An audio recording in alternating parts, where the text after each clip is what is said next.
Сәлеметсіздер ме? Эфирде Индепендент тәуелсіз ақпараттық агенттігінің EduLife бағдарламасы. Хабарды жүргізуші мен Жазира Бегалы.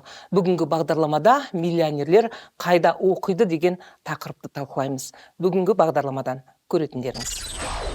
Ең көп жәрдемақы алатын маманның қолына тиетін қанша? 700 мыңнан асады. Қандай мамандықтар жоқ болып жойылып кетті деп айтуға болады? Балаларын жұмысшы мамандыққа жібергілері келмейді. Намыс біздің менталитетте неге менің балам біреудің төсегін жинау керек? Неге менің балам есікті ашып тұру керек? Деген сұрақтар туындайды. Түлектеріңіз 800-900 мың теңге еңбекақы алады. Сіздер мені қабылдайсыздар ма? 62 жастағы апай келіп құқықтану мамандығынан білім алды. Құрметті көрермендер, Индепендент тәуелсіз ақпараттық агенттігінің YouTube арнасына тіркеліп, лайк басып, пікірлеріңізді жазыңыздар. Сіздердің қолдауларыңыз біз үшін өте маңызды. Ал енді мен студияға келген қонақтармен таныстырайын. Алматы қалалық отбасын қолдау орталығының директорының міндетін атқарушы Ақмолжан Зарипов. Алматы қалалық білім басқармасы кәсіптік білім бөлімінің бас маманы Үміт Ізбаева. Алматы қаласы еңбек мобильдігі орталығы директорының орынбасары Әділет Жаңабаев. Алматы технологиялық қаржы және инновациялық техникалық колледжі директорының оқу ісі жөніндегі орынбасары Шолпан Бергенбекова. Студиямызға қош келдіңіздер. Бүгінгі біздің тақырыбымыз миллионерлер қайда оқиды. Сонымен бірге қазіргі еңбек нарығында қандай кәсіпті меңгеруге кеңес бересіздер? Тегін білім алуға қандай мүмкіндіктер бар? Осы жайында талқылаймыз, өйткені қазір көптеген ата-ана мен оқушыларды алаңдатқан, толғандырған үлкен мәселе. Енді Әділет Дәулетұлы, сізге сұрақ, дәл қазіргі таңда Алматыда қанша адам жұмыссыз, қанша жұмыс орны бос деп айтуға болады?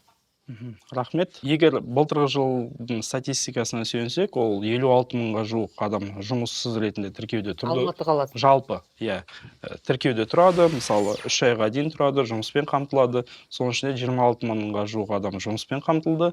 Қазіргі таңда 30 мыңға жуық адам тіркеуде тұр. Ол жаңағы енді былтырдан бері переходящий контингент болады ғой. 30 мыңға жуық адам жұмыспен қамтылып, жұмыссыз ретінде тіркеуде тұр. Жалпы қала бойынша 53 мың жұмыссыздықтың деңгейі 4,5%. Алматы қаласы бойынша, Қазақстан бойынша 4,6%. Жаңағы 53 мыңның жаңағы 30 мыңға жуығы бізде тіркеуде тұр. Ол әртүрлі себептермен тұрады. Ол жаңағы тек қана былайша айтқан кезде енді жұмыс іздеу үшін ғана тіркелмейді бізге. Бізде жаңағы әлеуметтік көмектер бар, әлеуметтік төлемдер бар, жұмыс жоғалту бойынша төлемдер бар. Қазір 11 мыңға жуық адам сол төлемді алып жатыр тіркеуде тұрып. Одан бөлек жаңағы 4,5 мыңға жуық адам субсидия алатын уақытша жылдың соңына дейін жұмыспен қамтылып отыр. Жұмыссыз адамдар кімдер олар? Қай мамандық иелері деп айтасыз? Енді әртүрлі мамандық бойынша, мысалы бізге жаңағы жай ғана жұмысшы ретінде де келеді, тіркеуге тұруға болады. Одан кейін жаңағы орта кәсіппен айналысатын, жаңағы қызмет саласындағы қызметкерлер де келеді. Жоғары білімді азаматтар. Жоғары білімді азаматтар да келеді. Жаңа айтып жатырмыз ғой, үлкен компанияның топ менеджерлері да келіп тіркеліп жатыр. Себебі жұмыс жоғалту бойынша төлемақы бар. Ол бүкіл Қазақстан бойынша құрылған жүйе. Ол төлемақыны алу үшін сіз жаңағы жұмыспен қамтудың және де әлеуметтік сақтандыру қорының қатысушы болуыңыз керек. Ол дегеніміз соңғы 24 айда кем дегенде 6 ай сізде ресми салық төлемдері болу керек. Тек қана сол жағдайда сіздерге 1 айдан 6 айға дейін төлемақы төленеді. Ол жаңағы соңғы 2 жылдың орташа жалақысын шығарады. Әлеуметтік сақтандыру қоры сол. Енді топ менеджерлер дегеніміз 2 миллионға дейін еңбекақы алатын шығар, олар қанша жәрдемақы алады? Орташа жалақының жаңағы 45%-ын төлеп береді. Сонымен ең көп жәрдемақы алатын маманның қолына тиетін қанша? Енді 700 мыңнан асады айына. Үйде жатып, егер жаңағы 7 айлық орташа жалақыны есептейтін болсақ, жаңағы кішкене жетпейді, енді бір 500 мың сол арасында тұрады. Егер ол жақсы жалақы, ол жаңағы әлеуметтік сақтандыру қатысушы ол 3 жылға дейін 36 ай міндетті түрде түсіп тұру керек төлемақы. Ертең ойлап қалып жүрмесін, мен жұмыс жоғалттым бір ай жұмыс істедім маған 500 мың теңге қаражат төлеу керек деп. Жоқ, орташа алатын төлемдері ол жаңағы 20 мыңнан 120-130 мыңға дейін сондай төлемдер алады. Жаңа 700-500 мың алатын, жәрдемақы алатын мамандарға жұмыс табылмай тұр ма? Сонда олар ол бізде мысалы жаңағы өзімізде келген азаматтарға біз профильдеу жұмысын атқарамыз. Сол жерде анықтаймыз. Адам жаңағы жұмысқа деген мотивациясын білеміз. Одан кейін уже білініп тұрады. Егер адам тек қана жәрдемақы үшін келіп тұрса, ол уже бас тартады. Не болса өзінің жаңағы жалақысын искусственно дейміз ғой, завышать етеді. Мысалы, ол айтады, мен мысалы жұмыс орнында 1,5 миллион жалақы алып жүрдім, мен сол үшін жұмыстан шығып кеттім дейді, аз болғаннан кейін. Қазір маған 2 миллионға тауып беріңдер дейді.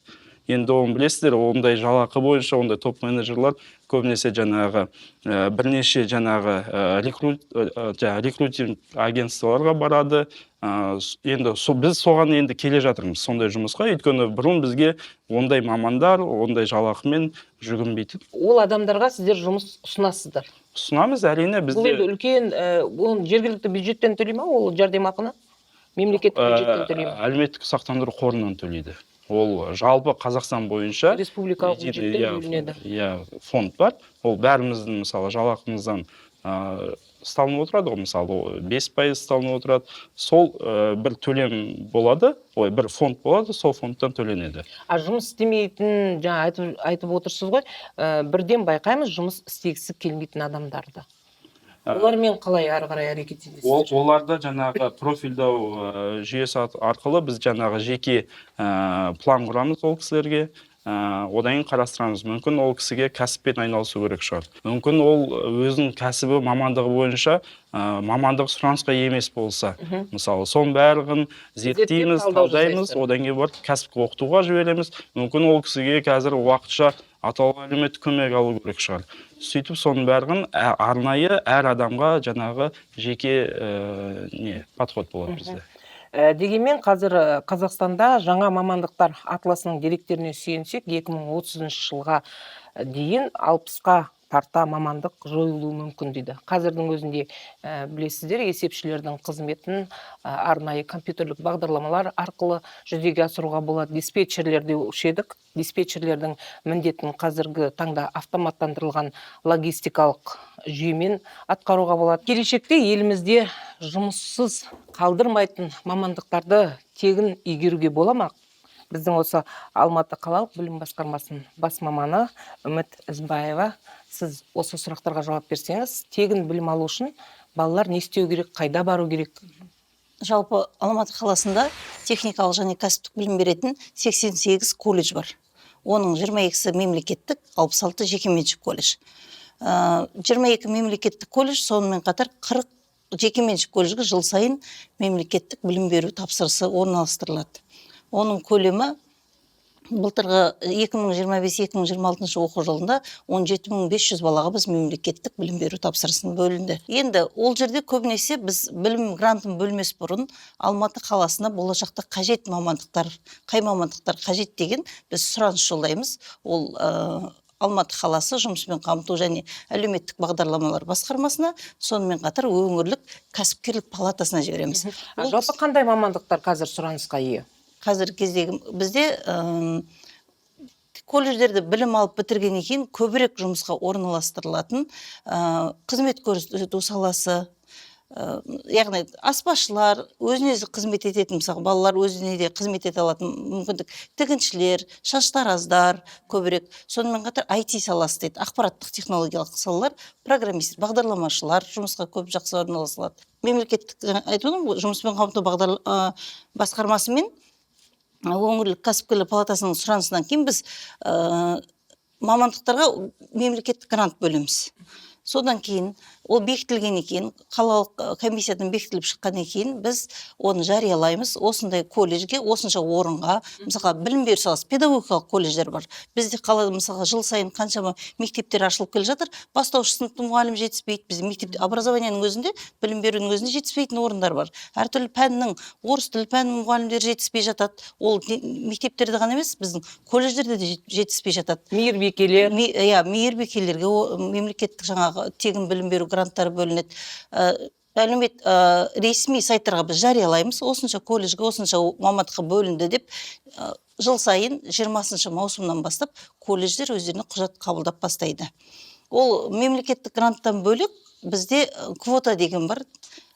Бірінші басымдық берілетін жетім балаларға, мүгедектігі бар, мүмкіндігі шектеулі дейміз ғой, мүмкіндігі шектеулі балаларға бөлінеді, көп балалы отбасынан шыққан балаларға және ауылдық жерден келген балаларға 30% Тек қана бөлінеді. сіздер бөлген білім грантын басқа өңірлерден келген балалардың Жалпы алуға Қазақстан құқығы бар. бойынша кез келген өңірден білім аламын деген балаларға барлығына ол конкурстық негізде оқуға қабылданады. Бірінші басымдық жаңағы әлеуметтік деңгейіне көңіл бөлінеді, сонымен қатар білім аттестатындағы балалардың алған бағасына қарай конкурсқа түседі. Конкурс арқылы оқуға қабылданады. Оқуға қабылданған балалар ай сайын стипендия алады. Қанша алады? Оның көлемі бізде колледждердегі білім екі деңгейге бөлінеді. Біріншісі орта буын мамандықтары және жұмысшы мамандықтар деп 42 000 шамасында алады. Оған қосымша, егер бала тек қана 5-ке үздік оқыған болса, 15% стипендия қосылады. Егер бала жаңағы жетім балалар дейміз ғой, ата-анасының қамқорлығынсыз балалар, оларға қосымша үстінен 30% қосылады. Яғни тағы үстінен 42 000 теңгенің үстінен 6-7 000 теңге қосылады. Сонымен қатар мүмкіндігі шектеулі көз көру жүйесі және есту жүйесі бойынша кемшілігі бар балалар болса, оларға 75% стипендия қосылады. Яғни примерно ол кісілер 76 000-ға дейін стипендия алады ай сайын. Бірақ соған қарамастан білім гранты өтпей қалады деп жатыр. Иә, біз барлық Алматы қаласының колледждері жылдың басынан бастап мектептерге, кейбір оқу орындары өңірлерге шығып кәсіптік бағдарлау жұмыстарын жүргізеді. Біз колледждерге шақырамыз, келіңіздер, күнделікті ашық есік күндерін. Қазіргі кезде осы Алматы қаласында біз кесте құрылды, бекітілді. Білім басқармасы. Қандай мамандықтар өтпей қалады? Көбінесе құрылыс саласы мамандықтар өтпейді. Жиналуымыз қиын. Сонымен қатар жұмысшы мамандықтар дейді. Жаңа әріптесім айтып өтті, сантехник мамандықтары, біздің, білмеймін, өзіміздің жаңа қазақтың дейміз қалай дейміз менталитетіне байланысты көп ата-аналар балаларын жұмысшы мамандыққа жібергілері келмейді.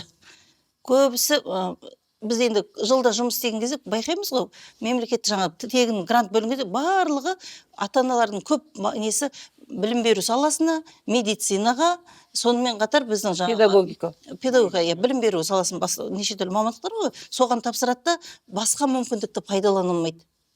Мысалға басқа жақта грантты біз толтыра алмай жатса, колледждер өздеріне бала іздеп жатқанда, ол кісілер көбінесе бір ғана бір неге байланады да, менің балам тек мұғалім болу керек, немесе медицина болу керек, немесе экономика болу керек, бастық болу керек деңізші. Мысалы қазіргі таңда бізде колледждерде білім беру саласы дуальды дейді. 40% колледжде теориялық білім алады, 60% кәсіпорындарда жүріп оқиды. Яғни практикалық деңгейде не қылады. Ол сол ертең білім алып, диплом алғаннан кейін кез келген кәсіпорынға барған кезде сол жерде бейім болады. Кез келген жаңағы құрал жабдықтармен жұмыс істей алатын. Сонда жаңағы ата-аналар бергісі келмейтін сала бойынша жұмыс табылады міндетті түрде. Табылады. Ал өйткені колледждер кәсіпорындармен жұмыс істейді ғой. Кәсіпкерлік палатасы арқылы дуальды білімге келісім шартқа отырады. Бала сол жерде практикадан өтеді, тәжірибе сабақтарын, сол жерге жұмысқа орналастырылады. Жұмысшы мамандықтар мысалға тамақ жағы болсын, тігіншілік болсын, техникалық мамандықтарда бізде көп мысалға. Соларға олар каждый колледж бала іздеп шақырып жатады, мына кісілер жаңа орта буынның мамандықтарын ұстап алады да, сол жерде отырады. Соңында уже көбісі оқуға түспей қалады да, қайтадан мектепке қайтуға мәжбүр болады. Еңбек нарығында үлкен өзгеріс болып жатыр ғой, жаңағыдай қажетсіз мамандықтар, бірнеше қажетсіз мамандықтар білім грантынан алып тасталынды ма? Қандай мамандықтар жоқ болып жойылып кетті деп айтуға болады? Именно жұмысшылардың арасында бухгалтерлік курстарға деген адам өте көп болған. сұраныс бәрі соған. Қазіргі кезде біз мысалы мемлекеттік тапсырысты да соңғы жылдары өйткені бухгалтер көп. Нарыққа шығып жатқан бухгалтерлер біз экономика саласы мамандықтарын біз именно кәсіптік білім беруден қысқарттық. Яғни бұл мамандықтарға қазір сұраныс азайды. Өйткені қазір компьютерлік бағдарламалармен әркім өзі есепші болуға да мүмкіндігі бар. Одан кейін техникалық және кәсіптік білім беру саласында біз заңгерлерге мемлекеттік білім беру саласы не қылмайды, бөлінбейді, бірақ ата-аналар тарапынан сұрас, соған тегін білім бөліне ме, грантқа балаларымызды заңгерлікке берейік деген сұраныстар көп түседі. Мысалы, бізге білім басқармасы телефонмен де хабарласады ғой, біз ондайларға бермейміз. Жаңа мамандықтар бар ма? Соңғы кезде ашылып жатқан бізде туризм, қонақ үй саласы бойынша мамандықтар ашылып жатыр. IT саласы бойынша қазіргі заман талабына сай робототехника мамандықтар политехникалық колледждің базасында сондай заман талабына қандай мамандықтар қажет, сол ақырындап соған сәйкес ашылып келе жатыр. Рахмет. Қазір еліміздің облыс орталықтарында, аудандарда отбасын қолдау орталықтары ашылған.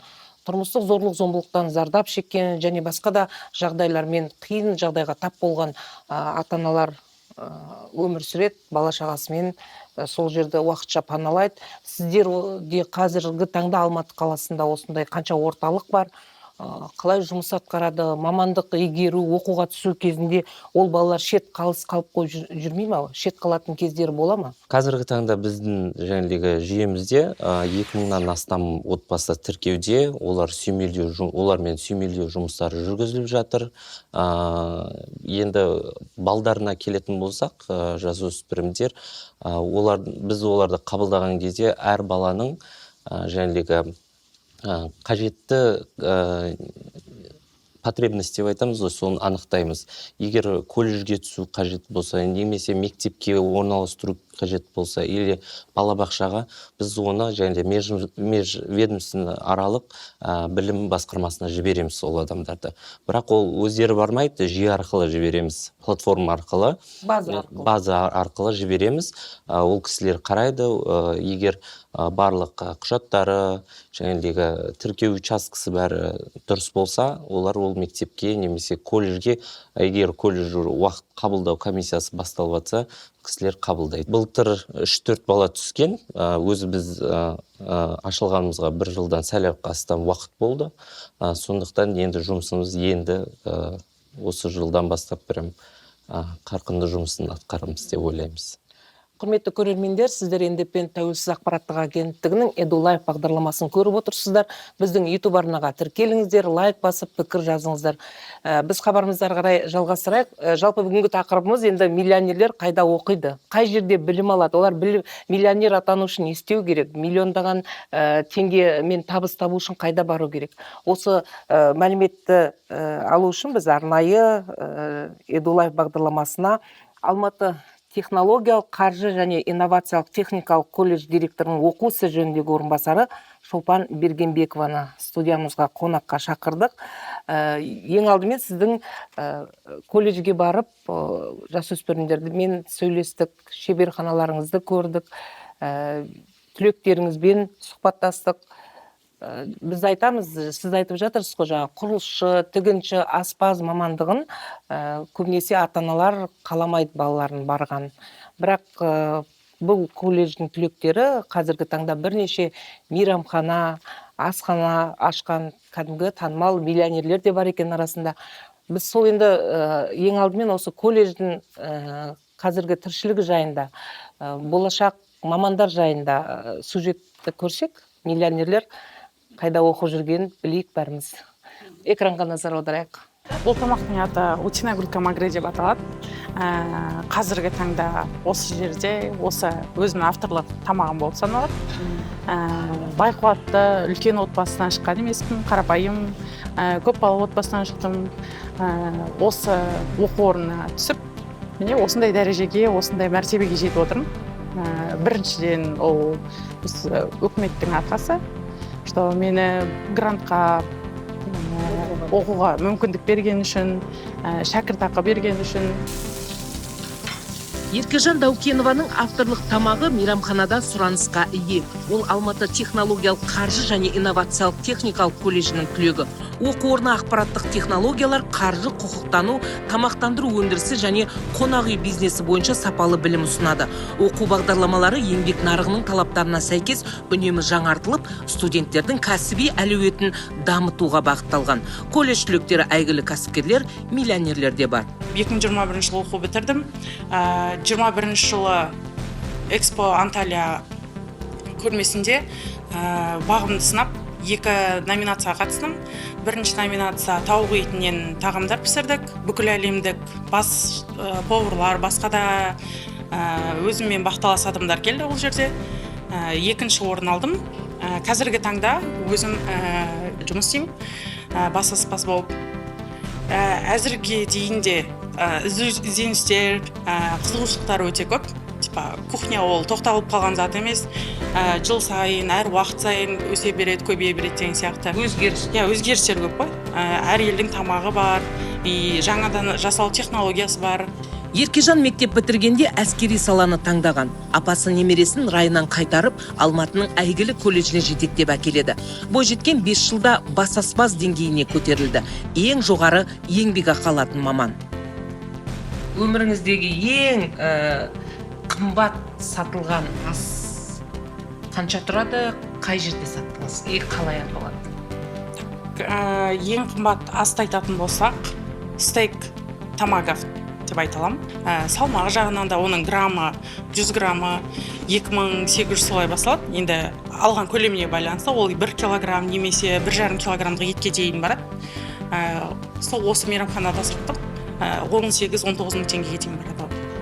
1,5 килограммдық етті бір адам жеп, солай осы колледждің арқасында, осы кісілердің арқасында өзімнің мамандығымды таптым. Өзімді және отбасымды қамтамасыз ете аламын осы мамандық арқылы. Және де көптеген жерлерде уже бәр әлемдік танымал болмасам да, Алматы қаласының арасында кішігірім танымалдау нем бар. Оқу орнында тек қана сабаққа ғана бейімделіп қалмаймыз. Одан бөлек, мысалы, 1 ай сабақ оқыса, 1 ай практикаға, тәжірибеге жібереді да, плюсы жұмыспен қамтамасыз етіп бере алады. Өз үйінде ойы оймас, кісі үйінде кесте тігіпті дегенде колледж барлық оқушыны біліммен сусындатып шеберханаларда, халықаралық байқауларда шыңдайды. Ару 3-ші курс студенті оқу бітіргеннен кейін кондитерлік цехын ашуды көздеп отыр. Ару деп аталатын тәттілерді тұтынушылар таласып алады деп сенеді. 9-шы сыныпта болған кезінде мен өзім талант шығардым ғой, сон кондитер. Мамам маған көмектесті мынау колледж таңдауға. Это была моя мечта с 9 класса. И мои родители мне помогают в этом, развиваться в дальнейшем. После окончания колледжа моя цель — это открыть свой бизнес. Менің тәтем тоже кондитер болған бұрыннан, торт на заказ жасаған, көбірек спорт болады. Біз хабарымызды ары қарай жалғастырайық. Енді Шолпан ханым, өзіңіз айта кетсеңіз, жалпы колледжде дәл қазір қандай мамандықтар сұранысқа ие? Мысалы, еңбек нарығында айтып жатырсыздар, жаңағы тіптен қажет болмай қалған мамандықтар бар. Сіздер арнайы талдау жасап оқытасыздар ма? Қалай қабылдайсыздар студенттерді? Сәлеметсіздер ме? Енді біз колледж туралы айта кетсем, колледж 2000 жылдан бері 25 жылдан астам уақыт балаларды білім саласында қызмет етіп келе жатыр. Соның ішінде алғашқы 5 мамандық бойынша құрылған, қазіргі таңда 11 мамандық бойынша балаларға білім береді. Біз көбіне 9-шы сыныптан кейінгі балаларды қабылдаймыз. Жаңағы Үміт Жемаевна айтып кеткендей, бізде балаларды барлық Қазақстанның барлық өңірінен келген балаларды қабылдаймыз. Оның ішінде барлық жағдайына қараймыз, түгелдей. Білім грантын тегін оқуға да болады. Тегін оқуға да болады. Біз жаңағы біз жекеменшік оқу орны болып есептелінеміз. Сол жаңағы Алматы қаласы білім басқармасының көмегімен бізде жаңағы грант бөлінген. Сол грантты жылда аламыз. Жылда бізге беріледі. Оның барлығы жаңағы мектеп, колледждік білімінің балаларға деген сұранысты бірге арттырып отырғанының сенімі деп білемін. Бұл жерде жаңағы бізде көп грант бөлінетіні қызмет саласында. Ол аспазшылар, наубайшылар, көп келеді бізге. Макарон цехы бар екен. Иә, цехтарымыз бар, өзіміздің кішігірім жаңағы бөлмелеріміз, сарып жаңағы аудиториялар бөлінген балалардың барлығына. Өздеріңіз қазір көріп отырғандай жағдайды барынша жасауға тырысады біздің әкімшілік құрылтайшыларымыз. Көбіне ауыл, облыстың балаларына көп көңіл бөлінеді.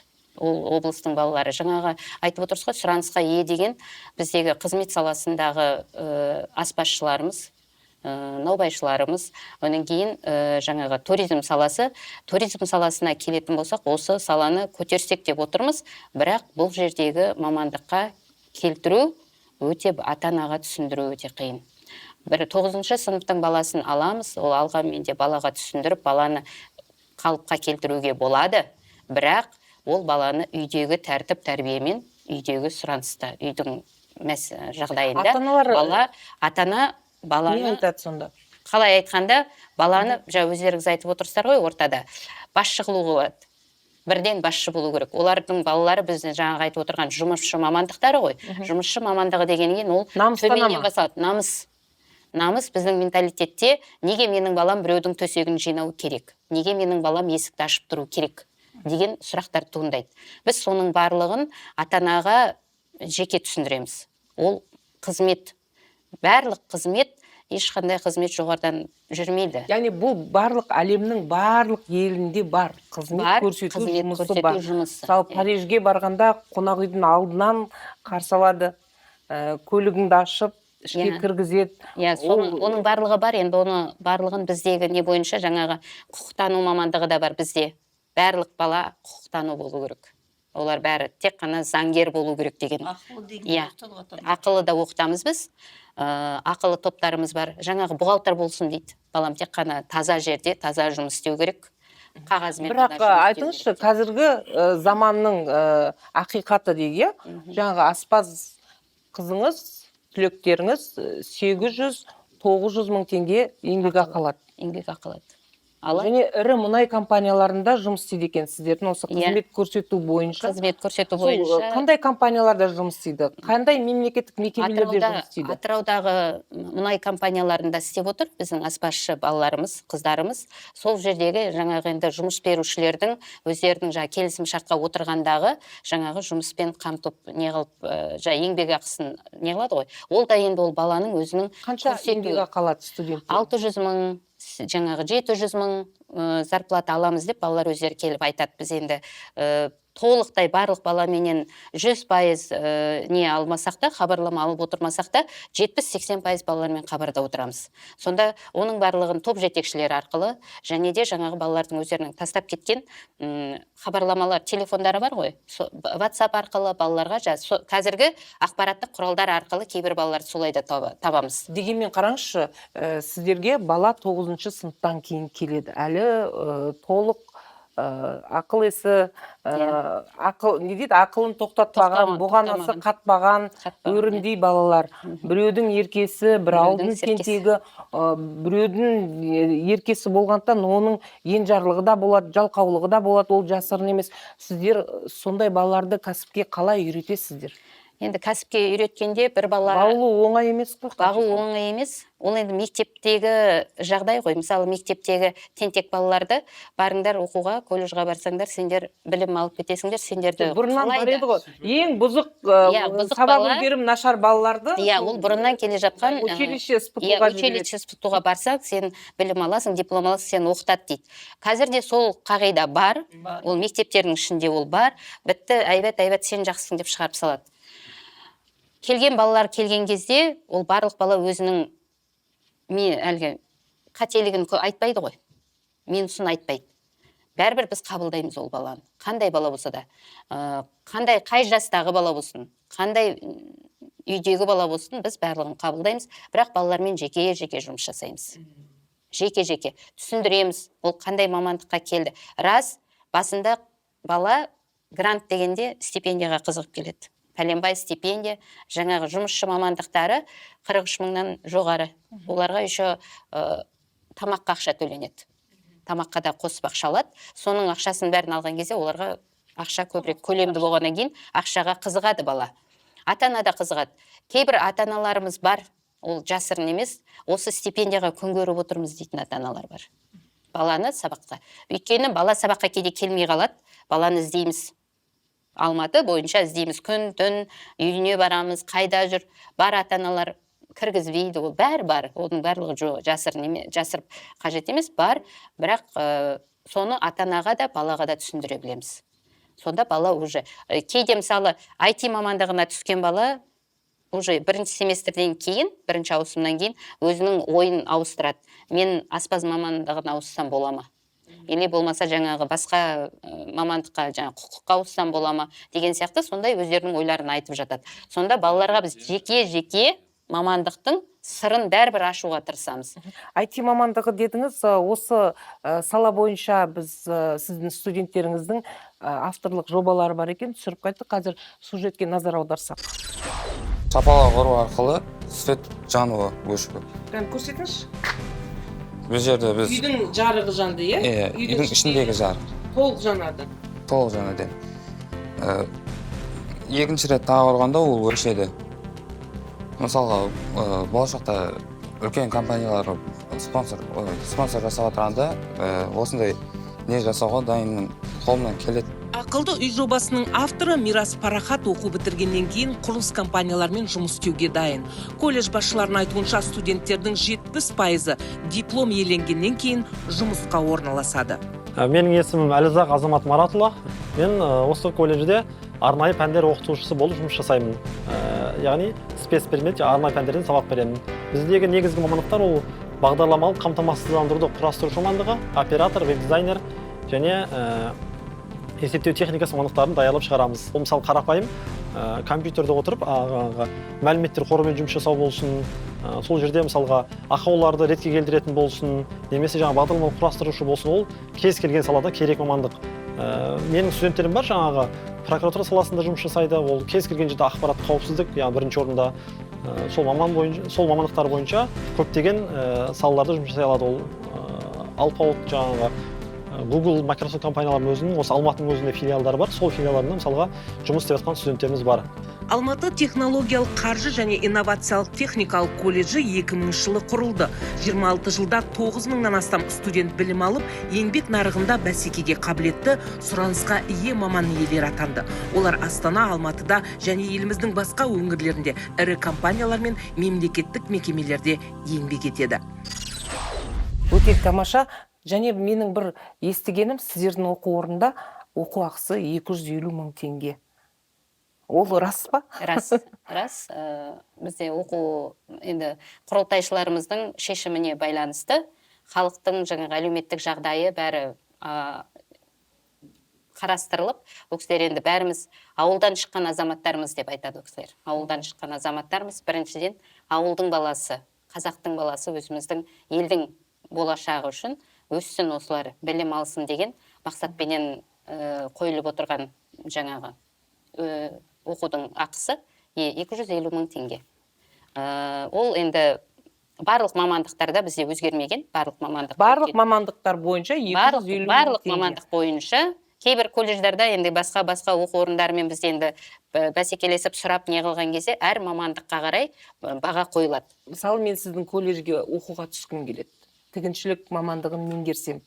Сіздер мені қабылдайсыздар ма? Жас ерекшелігі қатысты шектеулер бар ма? Бізде жас ерекшелігіне шектеу жоқ. Қанша жасқа дейін? Қай жасқа дейін болса да, бағдарлама оқуға келген приемның несі дейміз ғой, бұйрығына сәйкес жас ерекшелік көрсетілмеген. Адам қай жас кезінде. Былтыр мысалы 62 жастағы апай келіп құқықтану мамандығынан білім алды. Қызымен бірге. 62 жаста құқықтану мамандығын меңгеру. 62 жасында түсті, 64-ке қараған шағында бітіріп шықты қызымен бірге. Өте керемет. Сондай енді ол бір ғана сокс емес, ондай жағдайлар бар. Егер мен оқуға барсам сіздің колледжге, қандай емтихан тапсырам, қандай пәннен дайындалуым керек? Қазір ондай не бойынша сіздің аттестатыңызға қарайды. Бәрі бес менде. Бәрі соған қаралады. Сол бойынша қабылданасыз, емтихан тапсырмайсыз. құжаттарды толық тапсырасыз жаңағы қабылдау комиссиясына. Соныменен өзіңіз жаңағы ақылы топ болады енді. Өйткені сіз өзіңіздің енді қай мамандықты қарап тұрсыз, ақылы топ. Бірақ Өйткені күнде сабаққа баруым керек па? сабаққа келуіңіз керек. Міндетті түрде Бармасам сабаққа шығарып келіп. тастайсыздар. Жоқ, бұл Ол жерде шығарылады. Бірақ та егер жұмыс жасайтын балалар болса, мамандық бойынша, ол жерде де жеңілдік қаралады. дуальды оқыту жүйесі бар. Иә. Ол жерде жаңа 40% дейді. Үнемі жаңа сіз жыл бойына оқуда, теорияда оқымайсыз, 60% кәсіпорында. Иә. Мысалға сіздің жұмыс істейтін кәсіпорныңыз бар. Келісімшартқа не қылады? Сіздің 60%-ың сол базада практикалық жүйеде оқытылады Өте деген. бересіз. Сіздердің колледжді бітірген миллионерлер, танымал кәсіпкерлер бар дейді. Мейрамхана желілерін ашқан мамандарыңыз, Мамандарымыз бар. колледждің мақтанышы. Ол кісілер кімдер? Енді қазір Атырау қаласында осы тамақтандыру саласындағы грант тобын бітірген балаларымыз отыр. Шымкент қаласында отыр. Өзінде отырған Астанада балаларымыз. бар. Иә, Астанада отыр балаларымыз. Содан кейін біздің колледж Қазақстанның аспаздар қауымдастығымен тікелей жұмыс жасайды. Соған байланысты балалардың да деңгейі, осы мамандыққа деген, пәнге деген қызығушылығы. Өзіміздің топтың ішіндегі жеке ол біздің емес, сол кісілердің де ықпалы тиіп отыр. Өйткені біз өзіміз жаңағы әр өңірлерге біз барып балаларды жинаймыз ғой. Сол кезде колледждің істейтін бүткіл жұмысын сол жерде паш етіп көрсетеміз. Тура осылай. Бізде колледжде мынау, былай шетелдермен көп жұмыс жасаймыз. Шетелдерге көп шығарады. Көбісі, сіздердің студенттердің көбісі шетелде танымал болғысы келеді екен. Екінші түсінгенім, біздің ұлттық тағамдармен мына батыстың тамақтарын үйлестіріп, өздерінше авторлық Тағамдар дайындайды. Иә, сөйтіп дайындайды. Пән мұғалімдарымыз да солай жасайды. Әр конкурстарға енді көбіне Турцияға көп барамыз, Ресей қаласына көп барамыз. Былтыр Үндістанға барып, шеберлеріміз және орындарға иеленіп келді. 60 мемлекеттің ішінде. Осы сіздің оқу орнының жетістіктері жайлы сұхбат алған едік, ұстаздардан, студенттерден тыңдап көрсек. Мен Жеңіс Нұрасыл ғалымұлы. Мен есімім Сүлейменов Нұрбек Асхатұлы. Аспаз мамандығын таңдағанда үйіңіздегілер, ата-анаңыз еркектіңіз емес деп айтпады ма? Мамам көмектесті бірінші жерде. Аспаз болсаң, ыңғайлы, өзіңе де жұмысты да жақсы. Мысалы, маған қарсы болған адам, ол менің апам, үлкен апам. Үлкен апам қарсы болған, ол әйелдің жұмысы ол керек емес деп. Сол кезде бүткілмен туысқандарым жоқ. Тиіспеңіз болсын, көрсін, істеп көрсін деп бүткіл туысқандарымыздың арасында сөз болып біраз. Мен осы оқуға түстім, осы колледжге. Мен қазір қуанам осы колледжге түскенім, өйткені менде қанша мүмкіндіктер болды. Мен шетелдерге шықтым, біз Нұрбек екеуміз бірге шығып жүрміз. Жаңа айтып кеткендей, Гастро-Анталияға барып келдік 2023 жылы. Одан кейін биыл 2025 жылы Голчах, Әзірбайжанға барып қайттық. Ол жерден мен Турциядан, Анталиядан екінші орынмен келдім. Екі қолы. Енді бұрын қарсы болған апаңыз енді тамақ пісіріп бердіңіз ба енді?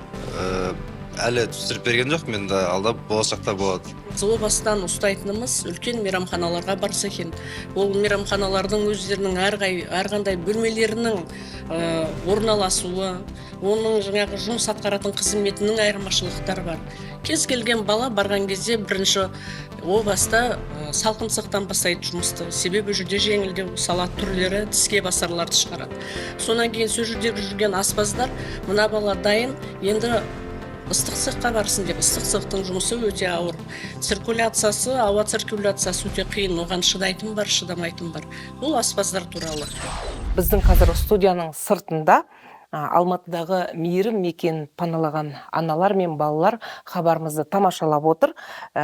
Оқушылар биыл 9-шы сыныпты бітіреді. Сондықтан сіздерге барып біз өтініш жасадық. Осы балалардың болашағына осындай қомақты табыс табатын мамандық меңгеруге көмектесіп, осы қиын жағдайға қалған анасы мен бауырларын тығырықтан алып шығуға мүмкіндік жасайтын үлкен жолдама берейін деп тосын сый алып келіпсіздер. Қазір оны кішкене хабарымыздың соңына қарай осы сертификаттарды ұсынатын боламыз. Ол балалар жүректері дүрсілдеп, аналары уайымдап біздің студияның сыртында отыр. Енді қараңызшы, бізде қалыптасқан бір көзқарас бар. Яғни таныс болмаса жұмысқа орналасу мүмкін емес деген. Иә, енді сөйтіп айтады, бірақ Алматы қаласында жаңағы айтып тұрмын ғой, 6000-ға жуық бос жұмыс орындары бар. Әртүрлі мүмкіндіктер бар, мүмкін кәсіппен айналысам десе, онда көмектер бар. Өз мамандығы сұранысқа емес, басқа мамандықты оқып алам десе де, мен осы білім беру ұйымдарында оқуға болады. Жаңағы жұмыс берушілердің арнайы жұмыс орындарында оқуға болады. Яғни уайымдамаса сіздерге келіп жұмысқа, кез келген уақытта жұмысқа орналасуға. Иә, жаңа басында айта кеткенде, жұмыс іздеу барысында ол жаңағы егер ресми жұмыс атқарса, төлем ақысын да алып отыра алады. Сіздерді компания өкілдері өздері іздеп келе ма? Сұраныс қалай келеді сіздерге? Орта буын, кіші буын, туы, ипы, барлық несіне қарамаймыз. Жұмыс сұрап отырған, жаңағы өздерінің маман керек, балалар керек деп, біздің бағыттағы оқытып отырған мамандарды керек болса, барлығымен келісім шартқа отырамыз. Қазір енді жаңа айтып отырсыз ғой, таныссыз деп. Қазір вакансияны бұлай тығып қою деген мүмкіндік жоқ жұмыс берушілерде. Өйткені қазір штаттық кестені енгізіп жатыр HR еңбек деген порталға. Ол арнайы штаттық кестеге электрондық жаңағы еңбек шарттарын енгізу керек. Жаңағы жалпы жаңа айтып отырмыз ғой, 6000-ға жуық бос жұмыс орындарда. Бірінші орында осы жаңағы білім және тәрбиелеу саласы, екінші орында жаңағы жұмысшы мамандықтар бар, біліктілікті талап етпейтін мамандық, үшінші орын жаңағы біздің медициналық. Ол жаңа бухгалтерлар көп деп отырмыз, ол әлі күнге дейін көп. Жаңа бухгалтерге есеп, журналистер ше? Журналистер негізгі керек, бірақ қазір енді журналистиканың жұмысы айтып отырмыз ғой, қазір заман өзгеріп жатыр, 2020 жыл пандемия деген көп нәрсе өзгеріп кетті еңбек нарығында. Себебі қазір көбінесе жұмысшылардан жаңағы диплом емес, жаңа дағдыларды талап етеді жұмыс берушілер. Жаңағы сол үшін талап өзгерді. Иә, талап өзгерді. Жаңағы платформенный жұмыспен қамту дейді ғой, платформалық. Қазір біз айтып отырмыз, блогерство деп жатырмыз, одан жаңағы YouTube, TikTok дейміз, соның бәрін монетизировать етіп жатыр, соның бәрі дамып жатыр. Енді бүгінгі ең маңызды сәт сіздердің болашақ екі студентіңіз анасымен біздің студияда сіздің осы оқу орны жайлы мәліметтерді көріп отыр, хабарды көріп отыр. Сол балалардың өзі қандай болашақта маман иесі атанғысы келетін таңдау жасады. Арнайы сертификат табыстаймыз деп біздің енді басшылық қоржындарыңыз бос емес. Иә, қоржынымыз бос емес. Құрметті көрермендер, сіздер Independent тәуелсіз ақпараттық агенттігінің EduLife бағдарламасын көріп отырсыздар. Бүгін біздің бағдарламада ана мен балалардың арманы күтпеген жерден орындалып, көңілдегі қаяу, жүректегі уайым сейіліп, үмітті үкілеген Алматы технологиялық қаржы және инновациялық техникалық колледжі басшылығына алғыс айтамыз. Ең соңғы бір ауыз сөздеріңізді айтсаңыздар, жалпы еңбек нарығында жұмысқа таныссыз орналасу мүмкін бе? Және білім грантын ешқандай ешкімнің көмегінсіз алуға мүмкіндік бар ма? Бір ауыз сөзбен хабарымызды аяқтаймыз, қорытындыласақ осылай. Қай жаста болса да балаларды, барлық азаматтарды оқуға қабылдауға дайынбыз. Бәлкім бүгін сіздер сертификат берген балалар болашақта миллионер, бәлкім өнер тапқыш болатын шығар. Бәлкім біздің Қазақстанның білім кеңістігінде үлкен бір жаңалық ашып, білікті бірді жығады, білімді мыңды жығады деп бекер айтылмаған. Еңбек етуге құштар, білімді адамға әрдайым асуларды бағындыруға кедергілер болмауы керек. Біздің басшымыз Чатай Жұмабайұлы да, Галия Чатаевна да ешқандай қарсылық жасамайды. Құшағын жая қарсы алып қабылдайды. Құрметті көрермендер, сіздер EduLife бағдарламасын көріп отырсыздар. Міне біз қазір студиямызға болашақ колледждің студенттерін шақырамыз. Келдіңіздер. Сәлеметсіздер ме? Есімдеріңіз? Менің атым Алихан. Алинур. Бәрекелде, біздің студиямызға қош келдіңіздер. Міне сіздерді болашақ баратын оқу орнының директорының оқу ісі жөніндегі орынбасары Шолпан ханым күтіп тұр. Тосын сыйы бар. Ал, Алинур, Алихан, жақындаңыздар. Сертификатты табыстайын. Өздеріңіз қалаған 2 мамандық, сіздердің қалағандарыңыз есеп және аудит және маркетинг мамандығы екен. Ол мамандық 9-дан кейінгі түскен балалар 3 жыл оқисыздар. 3 жыл бойы тегін ол колледждің басшылығы, әкімшілігінің қарастырып отырған көмегі. Міне құтты болсын. Бүгін біздің студиядан екеуіңіз студент болып аттанып бара жатсыздар. Сіздерге сәттілік тілеймін. Толқып тұрсыздар ма? Сіздерге де көп-көп рахмет. Осындай ерекше сыйлық жасадыңыздар, мол мағлұмат бердіңіздер. Сіздерге көп-көп рахмет. Жұмыстарыңызға сәттілік тілеймін. Тек қана еңбек, білім және талпыныс қана, соны әрдайым ұран еткен адам ғана өзінің армандаған мақсат мұратына жетеді. Құрметті көрермендер, Едулай бағдарламасы осымен тамам. Еліміз аман, жұртымыз тыныш болсын. Мен Жазира Бегалы, сіздердің біздің Independent ақпараттық агенттігінің YouTube арнасына тіркеліп, лайк басып, пікір жазғандарыңызды күтемін. Асыға күтемін. Сау болыңыздар. Сіздердің бағдарламаларыңызға ең біріншіден ең үлкен рахмет айтам. Алғысым шексіз сіздерге. Және де біздің басшымыз Қайрат мырзаға, үлкен Нұрсұлтан мырзаға алғысымды айтам. Бүгінгі таңда орталығымызда 21 отбасы тұрып жатыр. Оның ішінде 80-ға жуық бала тұрады. Ол жерде енді әрине әр бала оқуға талпынысы келеді, оқысы келеді, жұмыс істегісі келеді, жалпы үйренгісі келеді. Бірақ өкінішке орай мүмкіншілік аз. Сол себептен қоғамды, еліміздегі кәсіпкерлерді, оқу бөлімдерін, басқарма бөлімдерін осы барынша балаларымызға қолдау көрсетсе деген ниеттеміз. Балаңызды уайымдап жүрмедіңіз? Иә, уайымдап жүредім, қандай оқуға тапсырады, қандай саланы таңдайды деп. Өте қуаныштымыз. Қобалжып тұрмыз. Рахмет көп. Алғысымыз шексіз.